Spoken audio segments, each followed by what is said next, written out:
This is the original esport racing game. This is iRacing.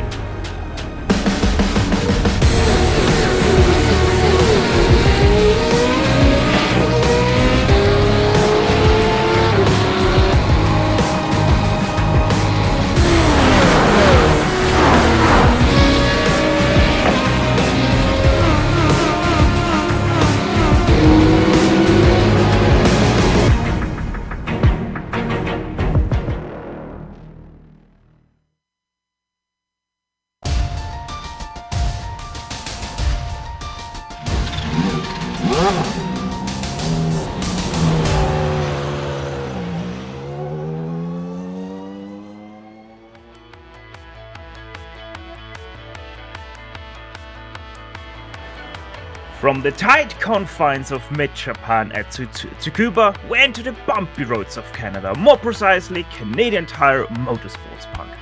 With the Spec 1 championship only being reduced to mere formality for Gaspers, the third step on the podium is still tightly fought out, entering the last two rounds of the championship. Anything is possible on draft tracks for the Spec Racer 4 drivers. Even Gaspers can't count himself safe, as we had seen in Charlotte. So join us as we get ready to watch round 11 of the Weekend Warriors live on the Global SimRacing Channel via the iRacing eSports Network. The crew to give you all these stats and storylines today will be Ryan Walker, joining myself, Stefan Schlacher. Turning the knobs and pushing the buttons behind the scenes is our director Sean Rex Ambrose, and he's using cameras provided by the great Dougie Beard. Nowadays, having large asphalt runoffs and a smooth racing surface, this track is all about speed and consistency. The latter part being even more important than the old version of Motorsport that we race out here on today. Littered with bumps, Motorsport is still an extremely hard track to race on. Just how hard it will be for our drivers, you're going to see now through our GSRC track.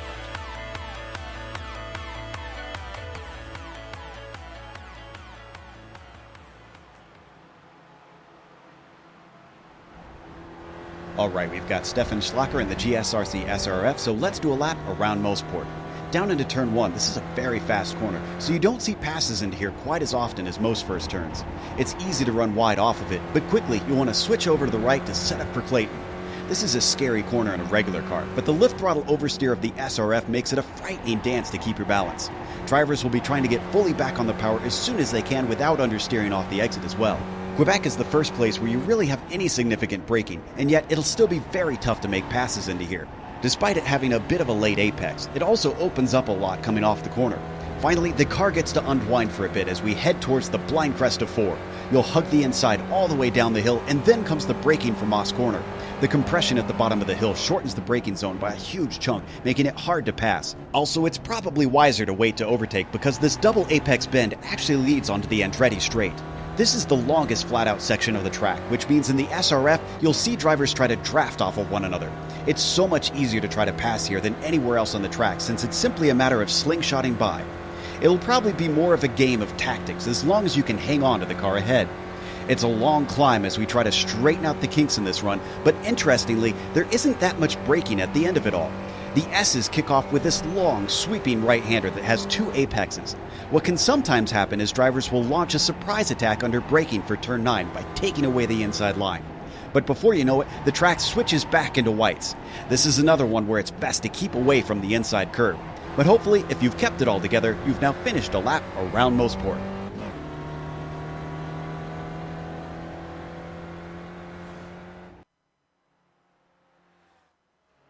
Joe Peak doing what nobody can do better, driving and talking you a lap around the Canadian Tire Motorsports Park. Ryan, what else have you got to add to what Joe just told us? So yeah, a little bit of a history lesson about the track. It was firstly it was designed and built in the late 1950s, but the first race to be held on the track was by a local event organised by the Oakville Light Car Club in June 1961. And has hosted a variety of different series in the past. The Formula 1 Grand Prix, or the Canadian Grand Prix for Formula 1 in the 1960s and 1970s, and has hosted another range of series as well, like the World Superbike Championship in the 80s and 90s, and the IMSA Winnipeg Sports Car Championship that is currently run, and some NASCAR road races as well. And the Blancpain JT World Challenge. And yeah, some details as well. It is 2.45 miles in length, or 3.957 kilometers if you prefer to use kilometers, and is located in Bowmanville, Ontario, in Canada. And today we will be using the Grand Prix layout, and has a amazing 10 turns.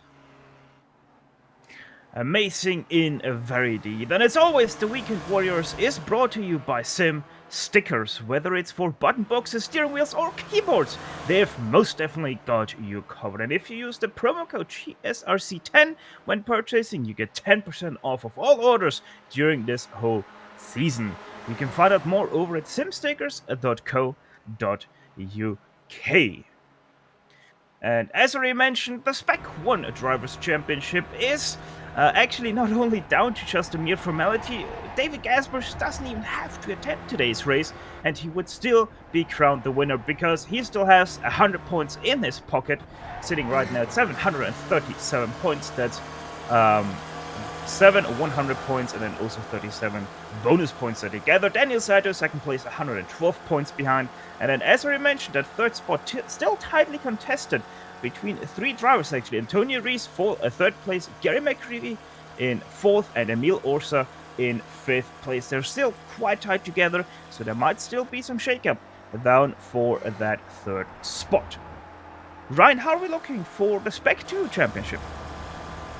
So in the Spec 2 Championship at the moment, it's still being really close at the moment for most of this season in the Spec 2 class. But at the moment, Larry McLeod is leading with 437 points. But PJ Gowdy, who's been having a consistent season, has been rewarded for that consistency with second place and only 24 points behind. So he can still technically win that championship if it all goes well. But third place man Dominic Bureau is not here today. He's further back. With a further 39 points back. Greg Stefani is in fourth with a further 90 points back. And rounding out the top five is Yuri Cox, 94 points further back, but out of this championship battle, unfortunately. And to set tonight's stage here at round 11 of this 12th round season, let's have a quick look at the race details. As always, it's a 40-minute race with open setups, but the fuel cell is restricted to only 35% of what they normally can hold. Thus, those guys have to pit one additional time. The points always will get rationed out: 100 for the winner, 25 for the last driver, so it's no unfair advantage if less people race. You also get 3 penalty points for every 10 incidents that you gather up, and because we're here in a little bit of a fun league, everybody gets 1 free repair. So if you run into some troubles here at Motorsport, you most definitely have the chance to get back into the race. And I think, Ryan, if you really manage to hit the walls here, you are quite unlucky because they are in most places quite far away from the racing surface. Absolutely, it's something I was talking to our director about just before we came on the air. It's Canadian Tire Motorsport Park, or Motorsport as it's known for for most of the time. Yeah, Canadian Tire Motorsport Park is it's one of those tracks. It's sort of like a Canadian version of the Nordschleife in a way, just because of the walls are so close. And if you make a mistake and get onto the grass, yeah, you're just a passenger most of the time, and you're a passenger into the wall. So apparently what we just found out is that I have quite different views of this track versus Ryan. Yeah, like, I mean, it really is like those grass, especially with the new grass physics that iRacing has introduced starting this season. Those walls feel a lot closer than they actually are. Unless you're here on the Mario Andretti straight away, then obviously those walls are quite close. So I mean, you always, if you run into some problems, you're always in danger of hitting something. Canadian Tire Motorsports Park not being any different in that regard, anyways. And as always, you're watching the Weekend Warriors on the iRacing Esports Network. Make sure to like and especially subscribe if you haven't done so yet. You'll know if you haven't, as that button will still be bright red just below this broadcast. Right now, in the pole position for this race, it's David Gaspers with a 32.585, but only a 10th behind. It's a new challenger forming up. It's Jason Staney in second place with Jason Perry. So the two Jasons there in second and third, about 3/10 behind Staney. Yeah, Jason Stenny.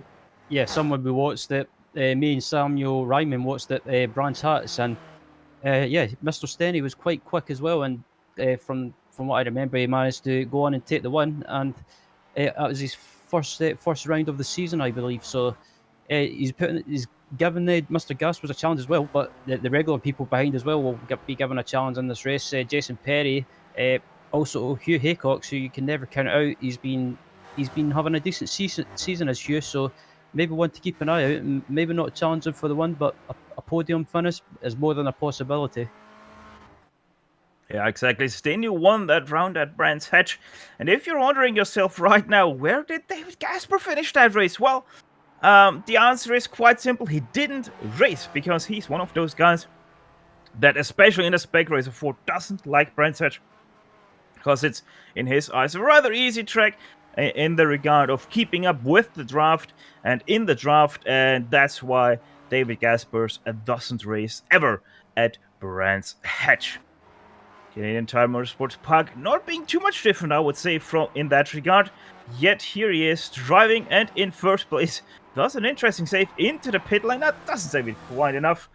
Goes on the grass with his rear tires and thus spins out as Edward Doty crosses the line with a 34.039, which didn't promote him any other spots because his fastest is a 33.4. Is right on board with Adam Bradshaw at the moment, just coming around to complete a lap, and yeah, it looks like he might have aborted this lap, or he's just waiting to start another one. But he's coming around the final corner, and he should have maybe a couple more attempts, as we've got about 2 minutes 44 left in qualifying at the moment. Yeah, seems like Bradshaw had an off track there in this last one, thus it didn't count. Now looking at Esa Nomi sitting in 35th right now, not where you normally see the Finnish driver sitting. So he most definitely will try to improve on his 35th position right now. 35.117 gets him into that spot. 37 drivers have thus far qualified, and this one, 35.6. Interesting that Esa just not able to get up to speed. Yeah, it's not like him to be, I wouldn't say miles off the pace, but it's not where we normally see him in the field. But I'm just looking throughout the field as well, and it looks like in the Spec 2 class anyway, but it looks like third place man in the Spec 2 Championship, Dominic Bureau, will not be with us today. I'm not sure why, but yeah, that gives the likes of the two other guys behind him in the Spec 2 Championship, Greg Stefani and Yuri Cox, to try and give them a chance to try and close on him in the championship, or even move into that third place in the standings. Yeah, Greg Stefani, 4th place, and I had a quick talk with him prior to this race, and he was actually able to find some more speed today, earlier before this race started, or rather practice started. So we might see Greg Stefani to be able to do something better here than his recent performances. Although I can't find him right now. There he is in 29th right now, as I think that was Sadro spinning out there. Larry McLeod in 12th place. Larry McLeod is actually just the car ahead of Greg Stefani, as Larry McLeod spins out of the racing line. Greg Stefani goes past him, and he does put in a 43.966, so that was an outlap for Greg. Yeah, we're just looking at Kip Stevens at the moment. It's Kip's not racing in this series for a while, but he's a name I recognise from other various iRacing leagues, and yeah, he's not always the quickest, but he's a decent driver and gets consistent results as Nico Schuck dives into the pits. It's good to see Nico back on track this season as well. I came across him in a first race during the week, but good to see Nico back on track in this league, as he's always been a driver that I've liked watching. As only a few more seconds remain, 5, 3, 2, and 1, and that's the checkered flag out. So Neil Sankowski is the last car that will be able to put in a qualifying lap.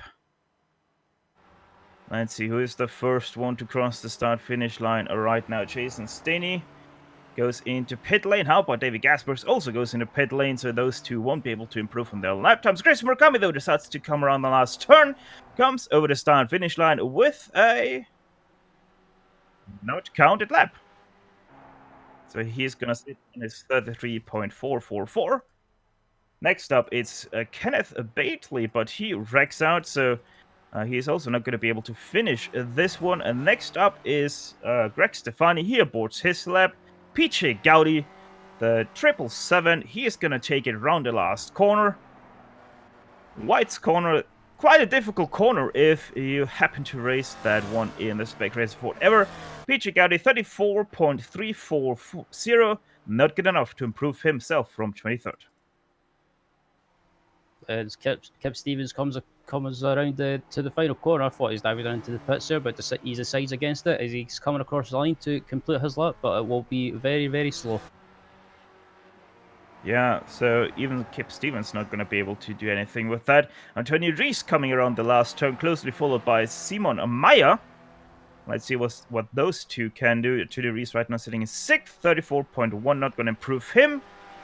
Bob Kern not able to improve, and Simon Meyer also not able to improve, so interesting there. Samuel Dick now also going to come around the last turn. Right now not having put in a qualifying lap, and that is going to stay.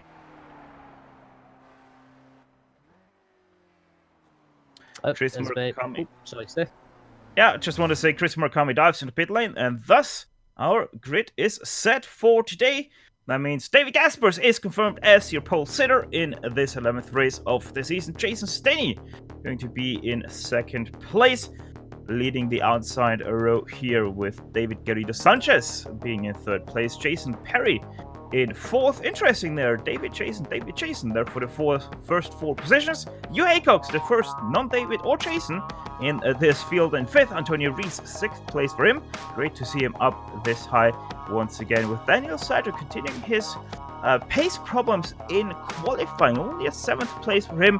Not what he likes to see. Ian Haycox in 8th, Jeremy McAreevy in 9th place, and running out your top 10, the first place driver in the Spec 2 class, it's Kenneth Bately. Starting on row 6 and 11th is Zachary Levay, alongside Tim, and 12th is Larry McLeod. 13th is Michael Shaw, alongside him is Chris Murakami. 15th is Stephen Elson, rounded out row 8 is Neil Santowski, and 16th. 17th is Ed Doherty, 18th is Bob Kern, and rounded out the row 10 and 19th is Michael Dolbeck, and Jaron Haslam in 20th. Tom Gradwell being situated in 21st position alongside Jeff Jacobson, with PJ Gowdy 23rd and Adam Bradshaw in 24th. Nico Schug takes home a 25th place on the grid, with Brian D. Short in 26th. Simon Meyer, a new name in the series. The 27th sits in 27th position. Dan Babik in 28th. Greg Stefani 29th, and running out your top 30 of this 39 driver field will be the 244 of Jeff Cantor. In row 16 it's Paul Jackson in 31st, 32nd is Jim McGill, and in row 17 it will be Aaron Pitts in 33rd, and in 34th is Ian Wilson.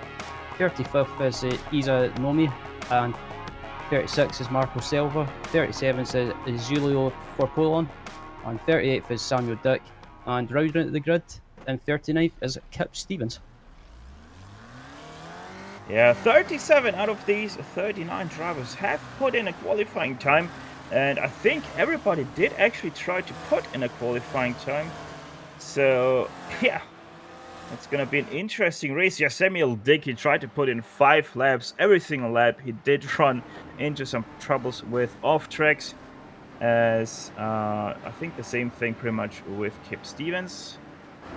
Now, interestingly enough, Kip Stevens actually has a lap time counted, but it doesn't show up in the results. So I don't know what's up with that. Either way, though, he wouldn't have improved on that second last position. David Gaspers versus Jason Staney, with David Garrido Sanchez in behind. This could be a rather interesting battle, Ryan, that we have on our hands here, because we know that those 3 drivers are extremely quick, and then we have a little bit of a wild card inside the top 4 with Jason Perry. It's going to be a very, very close race with these guys. Gaspers Gasper gets a bit sideways on the warm up lap, but he manages to hold it. But Jason Stenny is someone that I've not really seen around in the Spec race before, but he was quick at Brands Hatch. But David Garrido Sanchez and Jason Perry are people that you can never rule out in this series as well. So 4 of those guys are worth keeping an eye out. But there's some people further back that could spring a surprise. Most definitely, draft tracks, anything is possible at them. And I think of these 39 drivers, about 39 can win it. So we have to see how these 40 minutes will be driven. David Garrido Sanchez already quite close to the back of David Gaspers. As we enter the penultimate corner of this pace lap. Green flag will come out quite early here on this track, so there goes the Porsche in, and the green flag is out. David Gaspers immediately on the loud pedal, but David Garrido Sanchez taking it 3 wide for the lead. Jason Stinney with a lot of momentum on the outside as they enter turn 1 for the very first time. 3 wide to go. David Garrido Sanchez on the inside, David Gaspers and Stenny on the outside. Here now also comes Hugh Haycock, still 3 wide. They are for second place. 2 by 2 to enter Clayton. Yeah, turn 2, they were just about going 4 wide through there, and I thought it was going to end the disaster. As further back through the field has been issues, cars off in the background. Yeah, we will have to go to that back later. David Gaspers loses 3 positions in the first turn, and now they go 3 wide once again into turn 4, but they decide better of that. Jason Stinney would have been there on the inside. Now, Hugh Haycock versus David Garrido Sanchez. 2 drivers known to race hard but clean in this series, as Hugh Haycock has to stick back through Moss Hairpin. Oh, he nearly loses the back of this car. Perfect save by him, but that loses him a lot of momentum. And once again, 3 wide we go, this time with David Gaspers and Jason Stinney. Yeah, as they come down the straight, and this is where the draft will start happening. Everyone's so close together, the slipstream will kick into effect, and it looks like they're just about. As some of them are trying to go 3 wide or even 4 wide, and as they come down to this right and left, and yeah, fantastic battle going on already, and we're only on lap 1, Steph.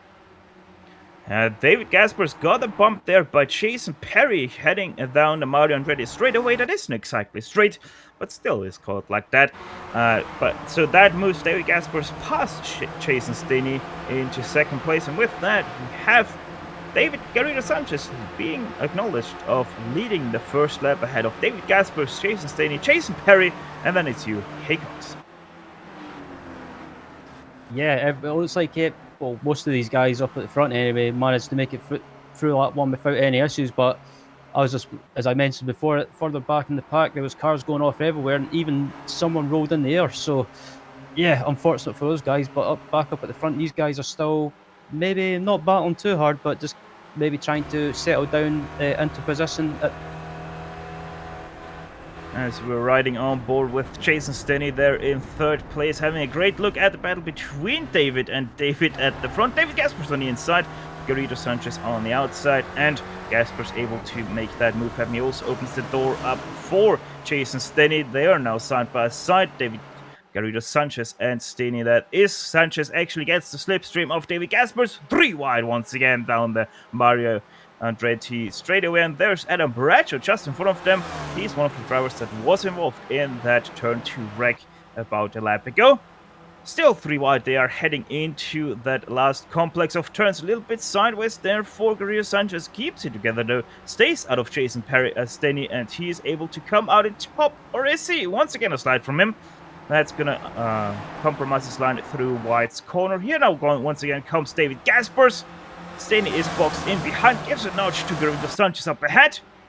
Still side by side, the 2 Davids are here. Now also comes Hugh Haycock up aside with Jason Stinney. Sanchez with the inside now of turn 2. David Gaspers not giving up the ghost here, still trying to get that position away, but now he has to settle for second place once again. Staney though looks to the outside of Gaspers, who has compromised his line into Quebec. But Staney too hard through that third turn, and once again Gaspers comes out on top for second place. Though he goes on to the offense now again. This battle is red hot. David Gaspers takes away the lead now from Garrido Sanchez in heading into the most hairpin. Yeah, David Gaspers has decided not to hang around and try and retake the lead, but I think he might be a sitting duck here on the back straight as Sanchez and Stenny is behind him. But yeah, look behind Gaspers as well. There's a kind of a big pack building up at the moment. This pack behind him, behind these guys, is Stenny, Perry, Haycox, Hugh Haycox for that matter, Daniel Sadro, Macarivi, Elson, Antonio Ruiz, and rounding out that pack is Ian Haycox in the top 10. So still really close at the moment, and yeah, we've got about contact! Touch ahead! Jason Perry into the wall. David Gaspers got spun there by David Garrido Sanchez. The two Davids collide. As that kicks up a whole lot of battles from the 13-car group behind, as we take you on to the replay to show you exactly what happened there through that turn. And I was actually sorry the other way around. David Gaspers spun David Garrido Sanchez around, and the worst from all of that, Jason Perry got to see, because he was heading straight into the wall there with about 130 kilometers an hour. Yeah, Jason Stenny was going. Yeah, not Stenny, Jason Perry, sorry, tried to avoid that incident, but unfortunately he went onto that grass. Haycox just spun through Quebec, right into another car. That collects another car. There's a massive crash now heading into turn 4. Lots of cars have to scramble through. A lot of cars are crashing. There's still cars crashing. One of them involved Daniel Sadro. On board with Chris Murakami there you can see a lot of cars spinning there already. Chris Murakami, yeah, not the smartest move, not really slowing down for all of that up ahead of him. Yeah, I don't see him a single time being on the brake there. It's a little bit of lapse of thinking there of Chris Murakami, sadly. So that leaves him stranded with a lot of other cars being now also damaged. But Ryan, that's once again just the nature of draft tracks. Absolutely, yeah, it's just the nature of the car and the track as well, and the long straights. But yeah, I thought everyone was settling down, but it's all kicking off now, and everyone seems to have lost their brain a little bit. Yeah, Murakami, I don't know what went on there. It was kind of, he did back off and then he speeded back up again, and I don't know if he kept his foot down, but just tried to get through it as quickly as possible, which is not always the wise thing to do. But at the moment, Jerry Macarivi and Ed Dougherty are in a battle for 4th place at the moment, and just in front of them it looks like is Stephen Elson. Yep, and that is for 3rd place in general. That's 6 cars about battling for the 3rd place. Edward Doherty and Jerry McGreevy now side by side heading into turn 4. Jerry McGreevy able to keep that one for now, but for how much longer, that is the question. Also, the question is, if Stephen Elson is able to get up to David Gaspers and Jason Stenny, depending on especially how much damage David Gaspers has gotten from his bump with David Garrido Sanchez. There is the nose of the one, and I would say that looks rather clean. Yeah, I was just looking at David Gasper's car as well. It looks like there's no sign of a dent or anything on his car, especially on the front end after that contact with Garrido Sanchez. But at the moment, it's still Jason Stenny leading by about 1.5 seconds. So, but yeah, we know how Gasper is. Going on at the moment. A battle for PLM is going on between Michael Shaw, Haslam Santowski, and it looks like Bob Kern. Shaw, Haslam, and Sankowski, once part of the 13-car group for the lead. They are now starting to be separated by all the damage that they're having and the problems that we saw out of Quebec just 2 laps ago. One thing I would suggest for everyone right now is breathe. air is good. It's nice, and it also lets the commentators catch their breath as well. As those first 5 laps were quite crazy from everyone. And as place, the battle is still red hot as there was someone being out on the grass. That was Jim McGill. Yeah, just look at the replay to... Oh, sorry, Steph. No, go ahead. I was just about to say, it looks like McGill just carried too much speed and just might have just lost it on the marble, not on the marbles, but just went offline and lost grip, and unfortunately the car went around. But Jim's managed to keep going again, and I do like his livery, I have to say, especially the back of it. It's yeah, eat local honey. I like that. Gotta love some honey. As a little bit further up, we have David Garrido Sanchez still being in the top 10s. He's right now fighting with Michael Dobek over that 9th place, and Sanchez has been able to overtake Dobek in this last lap. So Sanchez now into 9th. Just ahead of him, that is Larry McLeod, 8th place driver. There's a little bit of a gap between McLeod and Zachary Levey, who is in 7th place. The gap being about 1.5 seconds, I'm showing, as we're riding on board here with our former 3rd place driver of David Garrido Sanchez. Yeah, I was just looking at the Spec 2 class. Oh, there's a wreck in front once again through Quebec. Gary McGreevy gets bumped by Dead Doherty. Gary McGreevy able to keep it out of the wall though. But obviously a lot of positions lost. He's now down to, I would say, 8th place. There we go into the replay to see what happened. You're gonna see it just about now. Great save by Cherry there. Yeah, 10 out of 10 for saving that. That was yeah, it was just a slight nudge. As I think Doherty just got caught out a little bit by maybe not how early Jerry braked, but just getting caught out by the closing speed.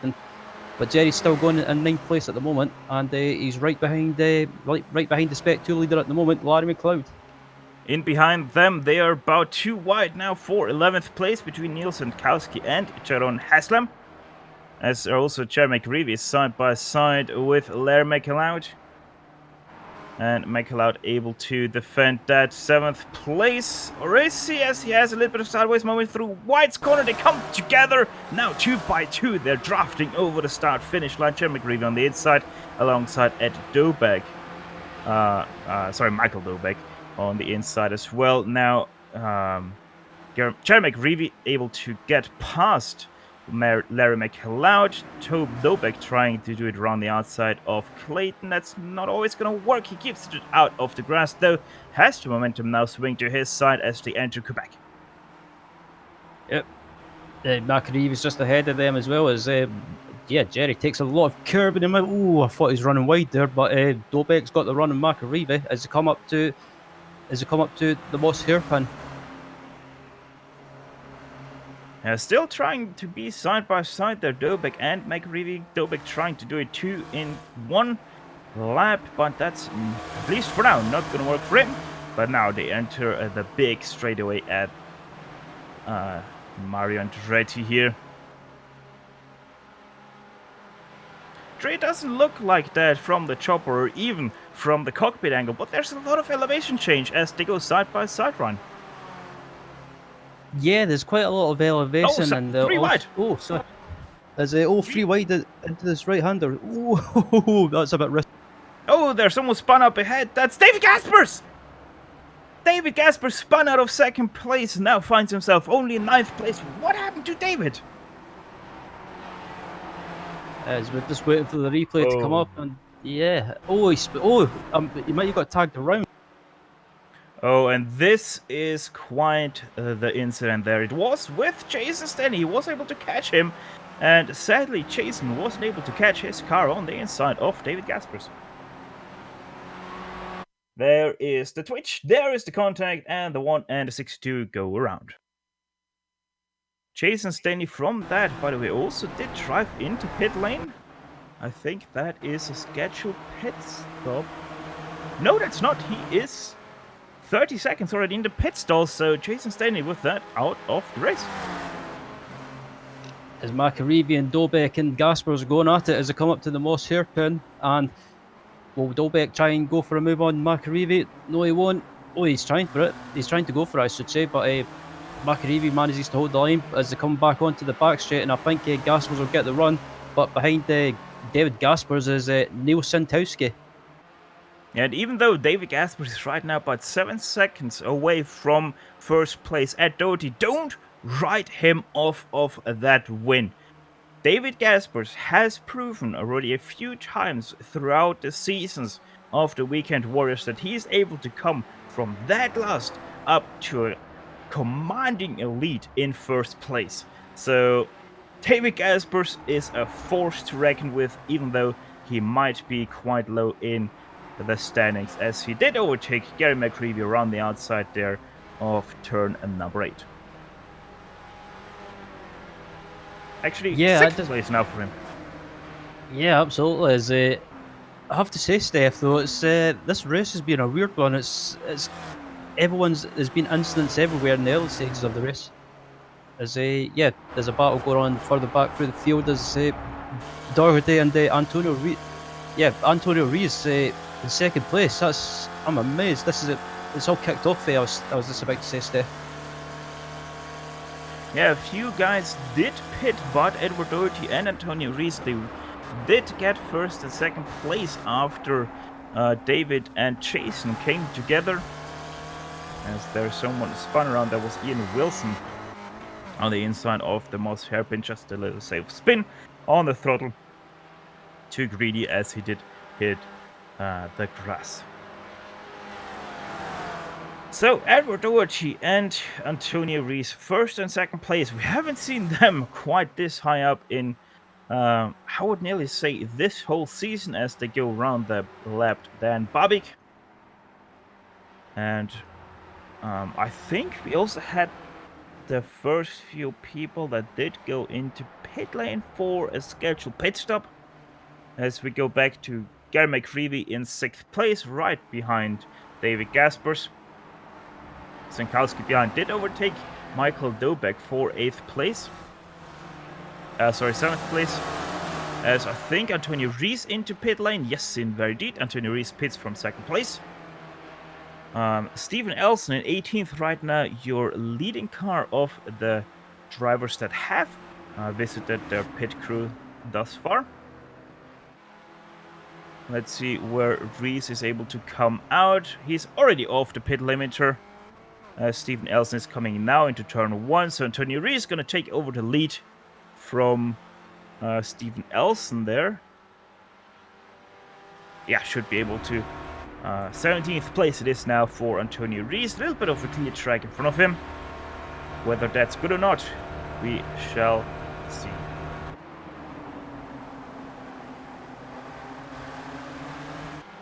The battle for 4th place, Ryan, extremely hot, right behind David Gaspers. Yeah, this battle for P5 has been going on for a few laps now, and McAreevy's under attack from Sintowski, but also Dobek as well, and also Michael Shaw's in this battle now as well. So yeah, this pack has been building up, and McAreevy's under attack from Dobek. Dobek's trying to go up the outside. Can he try and get the move done? But no, Dobek decides to back out of it and stay in line. As David Garrido Sanchez is pitting from 3rd place now, right ahead of David Gaspers, who makes his way around the pit entry. So let's see, anybody else did pit with David? Nope, nobody. I think, though, Michael Shaw had a little bit of problem through White's corner. Yes, indeed, a little bit of sideways moment for him. Lost the position to Sharon Haslam. So Haslam now 9th place, actually 7th place, sorry, and Michael Shaw 8th.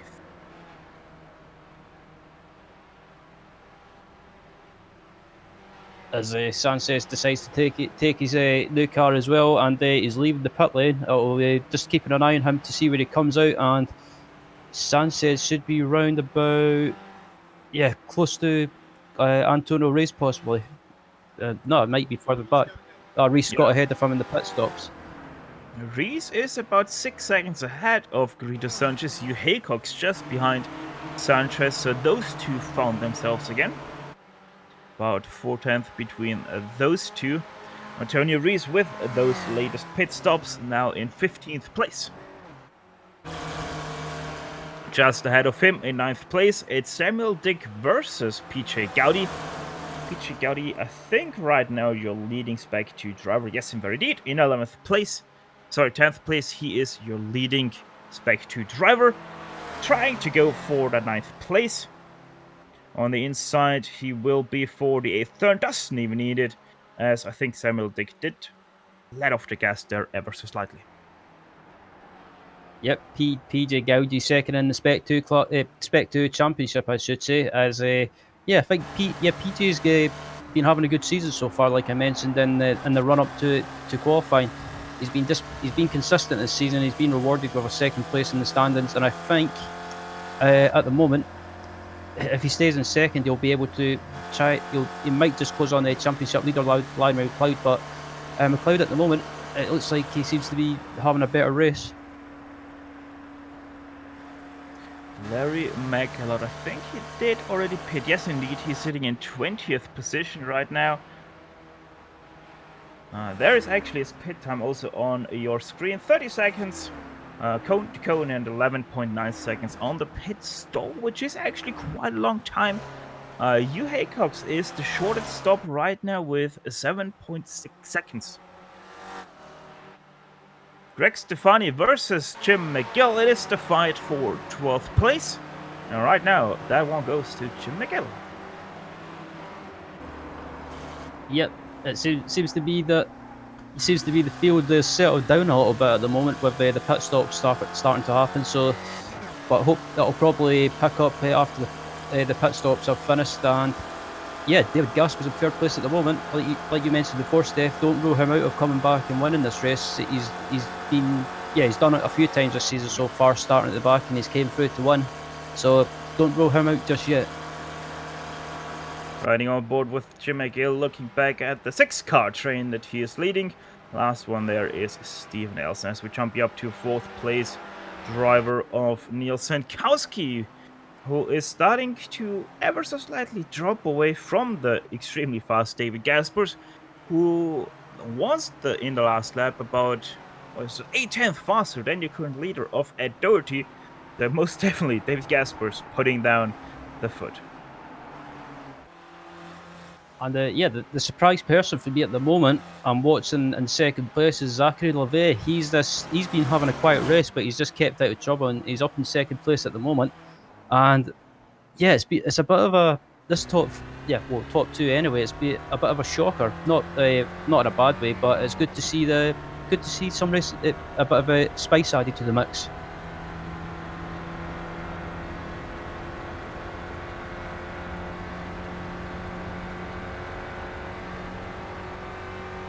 Riding on board there with Zachary LeVay, started from 11th place, right now finding himself in second.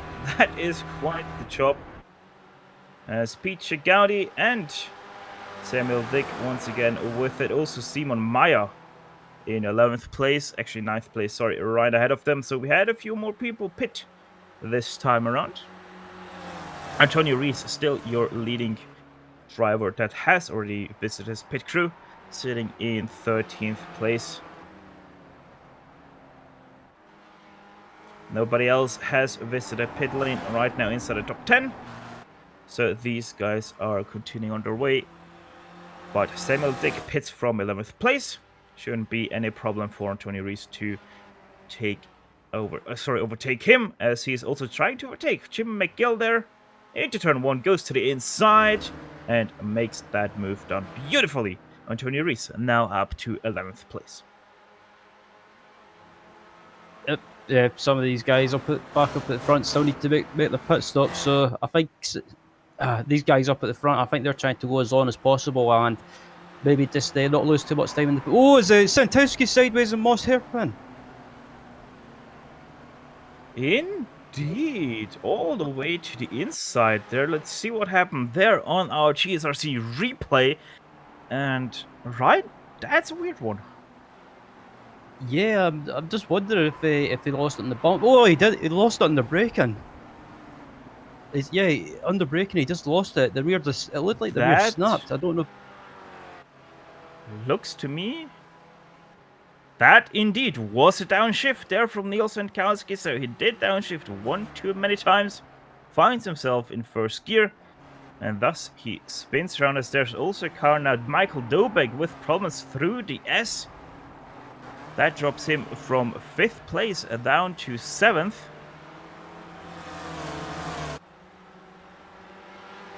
Just a short little sideways and then decided to take it to the grass. So nothing major for Michael Dobek, but that loses him the rear of Jeremy Creevy and now finds himself behind Michael Shaw. Yeah, it was unfortunate for Michael. He was having a good race there. He's still having a good race in 7th, but he was further up. But yeah, Michael Shaw having a good race as well. It's normally, I don't mean it in a bad way, but Michael's normally one that we see probably in the mid pack or towards the back of the mid pack, but up there in 6th place at the moment, probably down to the pit stops as well. But having a great run nevertheless, the Canadian. In a very deep home turn race for him. As we're watching the battle behind Sharon Haslam, who is sitting in 5th place, right in front of Michael Shaw and Michael Dobek.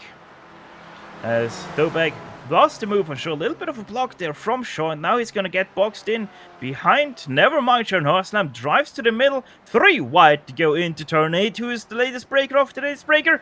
It's Michael Dobek, and Michael Shaw loses all as there's Ed Doherty from the lead. What happened with Edward Doherty? That's once again a turn 8 in. As more issues for Ed Doherty there. Trying to re-enter the track. He does a little bit of a circus trick over the curb there. But let's have a look at the first incident from Ed Doherty. It's just gonna happen into turn 8, and yeah, that's just a snap on the brake. Spins himself round into the barrier he goes. And then with lots of damage he tries to keep it off the racing surface, but obviously he has to cross it. And just is going to underestimate that bump the curb produces, and over she goes.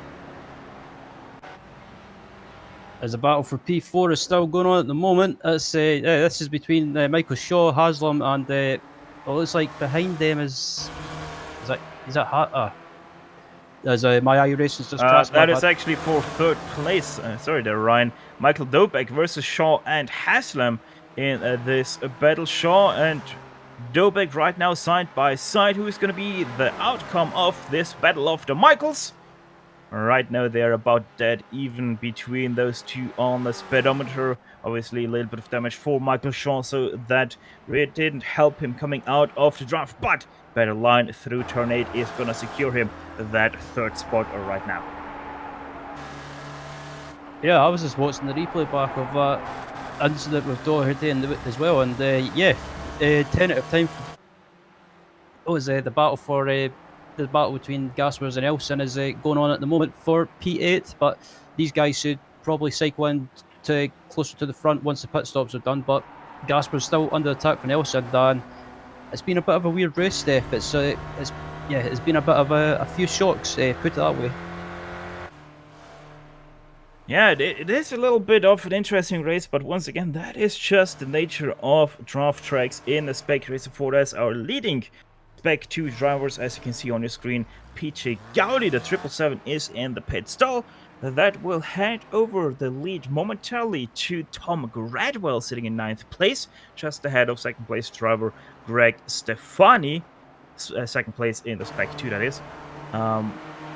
But I'm pretty sure that the 777 of PJ Gowdy will retain the lead again. No, never mind. Actually, Larry McLeod in 14th. He is your virtual Spec 2 leader. As the battle on screen at the moment is for P9 is between Gradwell and Stefani, and Tom's having another one having a decent race in the top 10 at the moment, and there's been a few shocks in the pack as well, and I think we could be in for a shock result or a shock podium result at the end of this race if it stays like this. David Gaspers right now sitting in 6th place. He just overtook Antonio Rees into turn 8. David Gaspers pretty sure that he will take over the lead once again after everybody ahead of him did pit. Gary McCreevy, Michael Dobeck, and Sean Haslam, that 3-car back, did decide to drive into pit lane. There you can see Chair McCreevy as David Gaspers drive past all of them. Finds himself now in 3rd place. Only 3 more cars still need to pit. Zachary Levay in 1st, Michael Shaw in 2nd, and then all the way down into 27th we go with Kip Stevens. He is the last car that still needs to pit.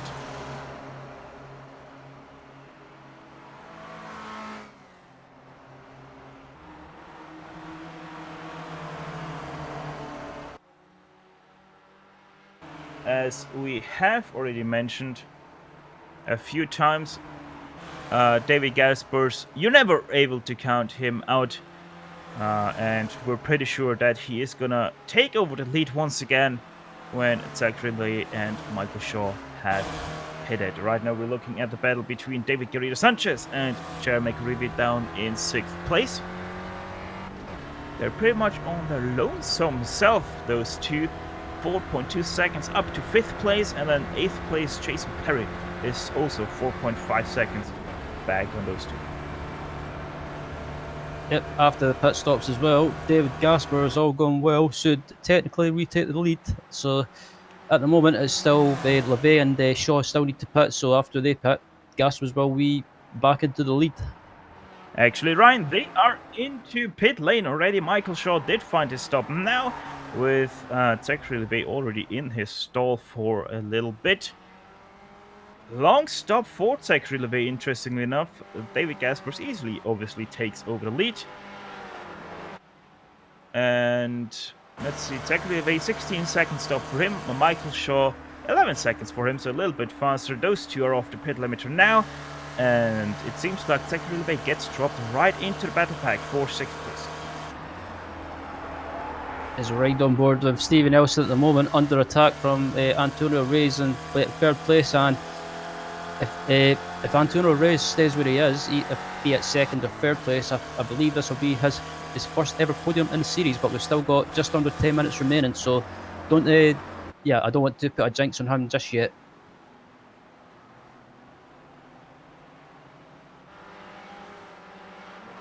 So now we are back to David Gaspers once again finding himself in 1st place ahead of Steve Nelson. Antonio Rees in 3rd place. David Guerrero Sanchez 4th. Jeremy McCreevy 5th place. Those are your top 5. Jason Perry 6th. Zachary Lee 7th. Larry McLeod 8th. Michael Dobeck 9th. And finding himself running out to top 10 is Hugh Haycox right now. As we're going to look back into P7, Zachary LeVay trying to defend his 7th place over Larry McLeod. McLeod with the outside. He's going to bring Michael Dobeck with him, but Dobeck can't follow Larry McLeod, so he stays in 9th place with Zachary LeVay. There we go. Finding himself now in 8th place. But here comes Michael Dobeck with a great run out of White's corner. Going to be the inside for him into turn 1. Let's see if he can convert that as well. Yes, he can. So now Michael Dobeck wins himself a 7th place. Yep, Larry McLeod in P6 overall, and still in the lead of the Spec 2 class. So Larry McLeod having a good race at the moment overall, and this could be if he's currently having his best race of the season so far. But behind him is Dobeck, LeVay, and is P2. The battle for P2 still going on between Stephen Elson and Antonio Reyes, but these guys battling away is allowing David Gaspers to slowly gallop away.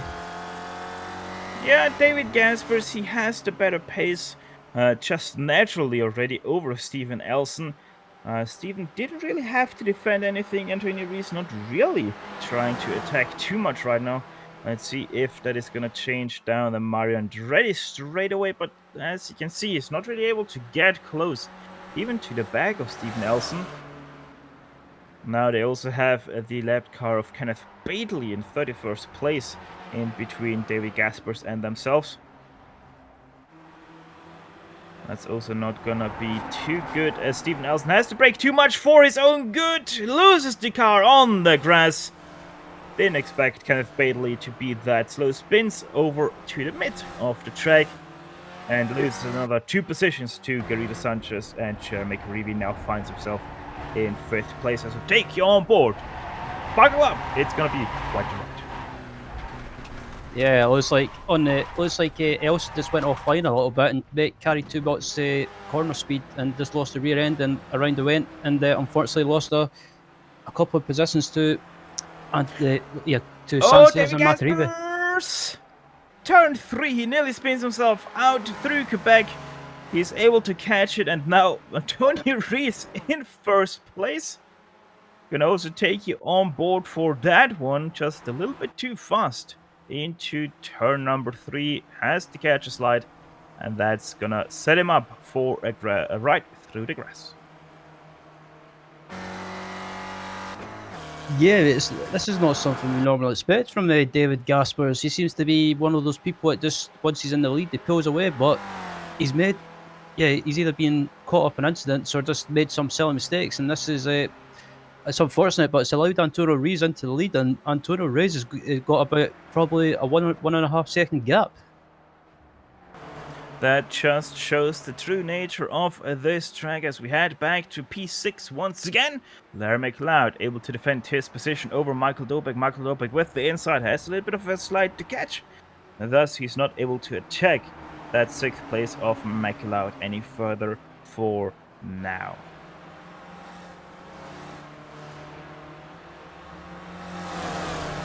Still, this continues to be about a 4-5 car battle, starting with Larry McLeod and ending with Tyrone Haslam in 10th place.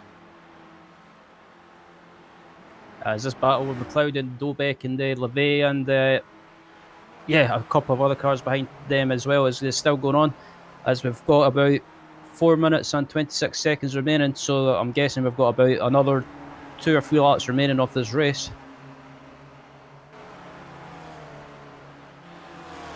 And we have once again a battle pack back that we had earlier, and that is David versus David. With David Garrido Sanchez versus David Gaspers. It's kind of like David versus Goliath, but both are named David. Yeah, I like that one, but these guys battling away. Jerry McAreevy's not far away from this battle for 2nd and 3rd place, so if these guys get caught with each other, Jerry could pick up a couple of positions, but Garrido Sanchez tries to go around the outside. Can he try and get it done? But Gaspers is defending the inside line quite brilliantly, as Gaspers gets a little bit sideways. Yeah, that is just a setup around here with Gaspers being a little bit sideways through that one. That's the fastest way around here, and Gaspers able to defend his 2nd place right now, 33.099. That lap was for David Gaspers versus 33.6 for Antonio Rees. So most definitely they are catching him, but is that going to be enough with about 2-3 more laps to go? And just watching back up at the front as well, the gap to Antonio Rees is about 2.1, 2.2 seconds. So Antonio Rees, he only has to, just as long as he doesn't do anything silly, he just needs to hold on, and he should, hopefully all going well, take his first win of the series, but the season, sorry. But Gaspers is still in 2nd. David Garrido Sanchez has to be a little bit smart about this one, not fight Gaspers, but actually drive with him and bump draft him up to the back of Antonio Rees, and then he's suddenly fighting for 1st, not only for 2nd place, as we take you a little bit further back into 14th place. That's Neil Senkowski trying to defend over PJ Gowdy. Gowdy looking to the right side of turn 4. That's not going to work for him. Now he's under attack of Jeff Jacobson. PJ Gowdy, your 2nd place driver in the Spec 2 class. 1st place still is Larry McLeod in 7th place, by the way. Is right on board with Santowski at the moment. He's under attack from PJ Gowdy. Gowdy's got the run in him. What way will Gowdy go? He's going to try and go around the outside as I head up to this right and left. But I think Santowski might just be able to hold the inside line. But Yeah, definitely. Because I'm just sitting there thinking, come on, guys, just have an incident so I can gain another couple of positions. Michael Thoback still holding up 4P number 6 with Lair McLeod sitting in 7th place, technically the 8th. And we have also Hugh Haycox and Sharon Haslam in 9th and 10th. While this is going on, we can report that David Gaspers and David Guerrero Sanchez were about a second faster than Antonio Rees that last lap. So the Davids are working together to catch Antonio, and we might have that last lap battle between those three in just a short moment. Yep. The next lap. The next lap will be the last lap. So Antonio Reis, he's been caught really quickly, but he just needs to keep his nerve and just hope not do anything silly, and he should hopefully, all going well, maybe hold on for this one. But I'm not saying anything just yet. 1.1 seconds. Well, in draft range already, David Gaspers is, but is he going to be able to close in that gap to Antonio Rees? How is Antonio Rees going to handle this last lap pressure that he suddenly has to endure? We're all gonna find answers to those questions in just about 1.5 minutes as they enter the last lap officially. White flag in the air. David Gaspers trying to catch Antonio Rees. In behind him, that's David Guerrero Sanchez. Your top 3 fighting for that first place. Also, we have to mention Gary McReevy. He's not too far away, but he's not able to go the pace the top 3 are going.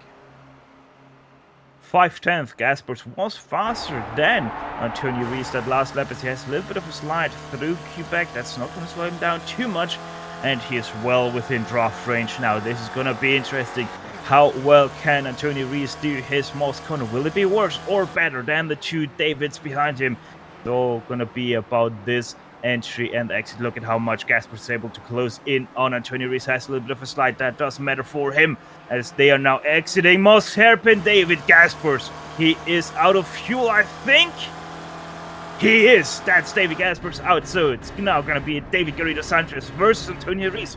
I think the gap is too big. So it's all about Antonio Rees. Is he able to get through turn 8, 9, and 10 without any issues? He is going to be your champion of this race. He's out of fuel. That leaves David Guerrero Sanchez rounding around the outside. He's going to take over first place. Is he able to keep it with enough fuel over the last few corners? Going through White's corner, turn number 10. The Antonio Rees has a slide to catch in behind. He is spinning out David Guerrero Sanchez, your winner of today's race. Jeremy McGreevy rounds out top 3 with Stephen Elson in 4th place. Michael Dobek gonna come home in 5th. Lair McLeod 6th. Sharon Haslam 7th. David Gaspers in 8th. Zach Revy 10th. Bob Kern 10th, Hugh Haycox. With in behind, we have some troubles between Jeff Jacobs now and Neil Sankowski, also BJ Gowdy in between there. Sankowski gonna come home in 16th place. As 19th and 20th, Tom Gradwell and Jim McGill come across the line for 19th and 20th, and wow, what a race! What a race indeed. That was great. We still have a battle for 24th position between Paul Jackson and Julia Forcelin. Forcelin gonna try to take that 24th position away, as Jackson really wide through turn 9. It's gonna give him a narrow entry, but he's able to defend that 24th position from Julia Forcelin. So Forcelin comes home in 25th position. With that, the racing might be over here in Canada, but the show is far from done. We're going to step aside for just a few moments to take a breather, but we will be quickly back for the post-race show, where we will run you down the unofficial finishing order, talk to some of the drivers, and close off the eventful race. So that, for us, GSRC will be back after these messages.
welcome you all back to the post-race show streaming to your home on the Global SimRacing Channel via the iRacing eSports Network.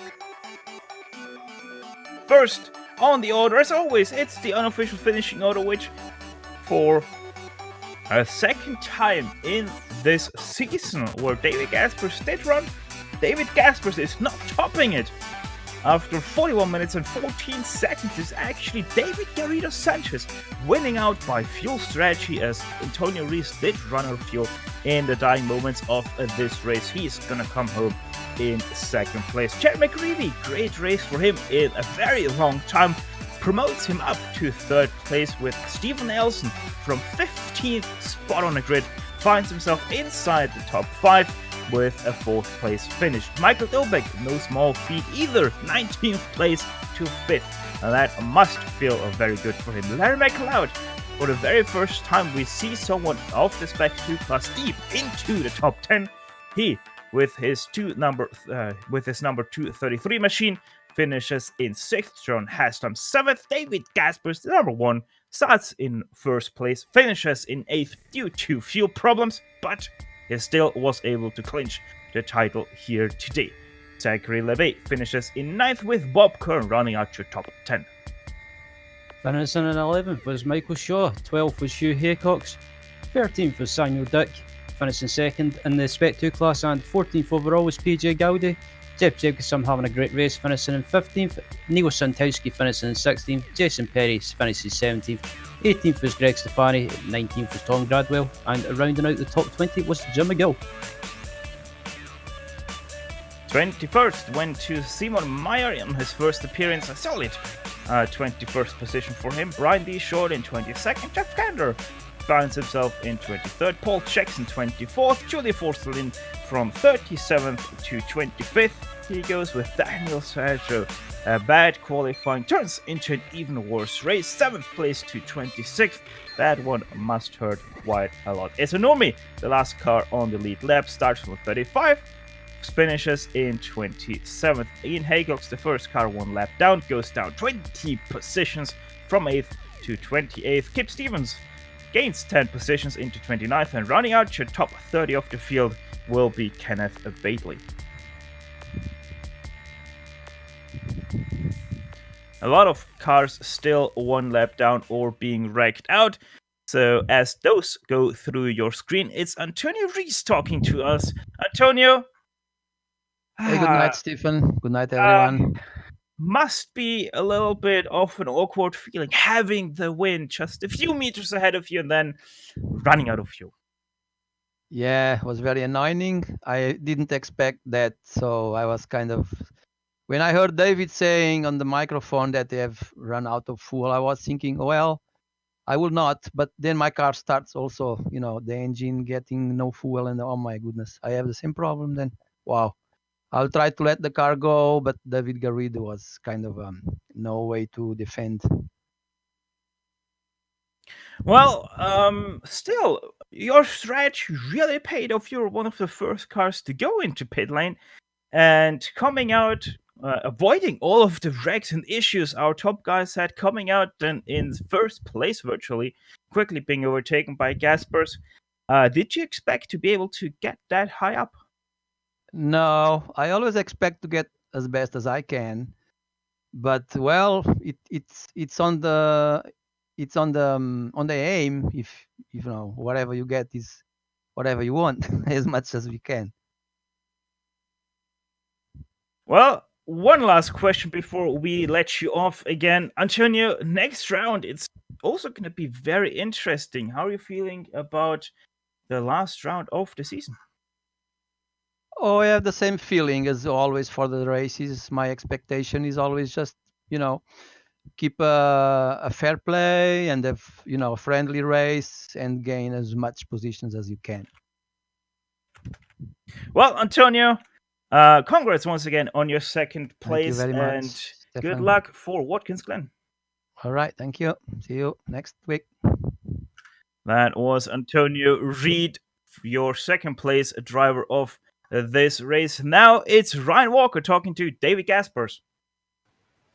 Yeah, a bit of an up and down race for David after qualifying in pole position. But David, that race seemed to be a bit of a strange one for you. Explain how it went. Yeah, that was horrible. It started off bad with a start where I didn't really expect the green flag to be that early, so we were already free right into turn one. Somehow everyone at the front pack survived the first lap, but yeah, I think lap 2 or 3, we were free wide again into the corner after the straight, and I think David came a bit in front of me. I'm not sure, I didn't watch the replay. And yeah, then there was a crash. One of many.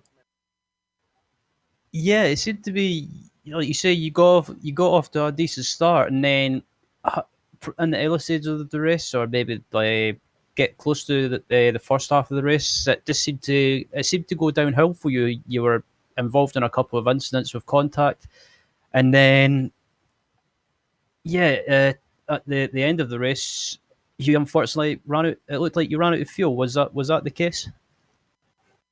Yeah, I think later on, when I was side by side with Jason, he simply lost it. So yeah, nothing much happened to my car. I think everything was still fine there. But I don't know why in the first half of the race I used a lot less fuel when I used in the second half for whatever reason. So I didn't really miscalculate. I just put in the same amount I used in the first half, but that wasn't enough. Yeah, we've seen several people, or yeah, we've seen that some other Antonio ran out of fuel as well. Did you think you could catch Antonio towards the end of the race or on the last lap? Because you and the other David were closing quite rapidly, but it seemed that Antonio was short fueled as well. Yeah, I was at least sure that I could get into his draft. I wasn't sure about overtaking him, but I already knew 3 laps from the end that my fuel wouldn't be enough. Well, it was unlucky for you, David. You were going really well, but I guess you still finished inside the top 10 and 8th, which is, I guess, for you, it's no consolation, but it's still points towards the championship, and yeah, you'll be able to get back to your best at the last round at Silverstone next week. We have Watkins Glen next week, and I'm pretty sure I skipped that race since I hate the track. Oh yeah, so we do. My bad. But thanks for joining us on the booth, David. Sorry, Ryan. Before we let David Gaspers go, I still have a promise to fulfill. So, David, wie fühlt es sich endlich wieder Gewinner von der Gesamtwertung zu sein? Ja, ist jetzt die letzten Saisons ein paar Mal passiert, von daher nicht mehr ganz so ungewohnt, aber ist natürlich trotzdem ganz. Well, David, at least one question in German. So I would call that my promise being fulfilled. Yeah. David, congrats once again on winning that championship. That was Ryan Walker talking to your championship winner, David Gaspers. Next up, it's Chris Murakami talking to us here. Chris, you got a copy?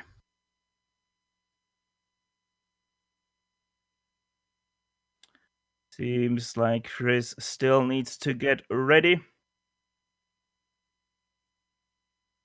Well, seems like he's not able to fix his issues, so with that, we are going to close up this 11th round of this season. As always, GSRC would like to thank once again the iRacing Esports Network for having us on their talent lineup to bring you the greatest shows on iRacing into your home. Make sure to like and subscribe if you to their channel if you haven't done so yet. On top of that, we'd like to thank everyone on the track today for a great show, and especially Stevie Ray for organizing this week and contracting with GSRC to broadcast it. Right now on your screen, you can see all of the companies that provide us with their great hard and software GSRC uses to deliver you the best possible show. Additional thanks goes to June Lambon, who provides us with her great masterpieces. See the screen for how to get a hold of more of her great work. If you'd like to find out more about GSRC, please visit us at globalsimracingchannel.com. You can also find us on the social media platforms, Twitter with @GSR Channel, Facebook at facebook.com/Global SimRacing Channel or on Instagram at GSRC_Brad. All of the upcoming races for our other series are now sliding across your screen, so check them out and mark them down on your calendar to not miss another second of exciting racing action. Finally, on behalf of the entire crew, Sean, Orion, and Dougie, I'd like to thank you all for tuning in as David Garrido Sanchez took a great victory here at Bowmanville. With that said, until next time, Steelers, and sayonara! And as always, race hard, race clean, and we'll see you on the track.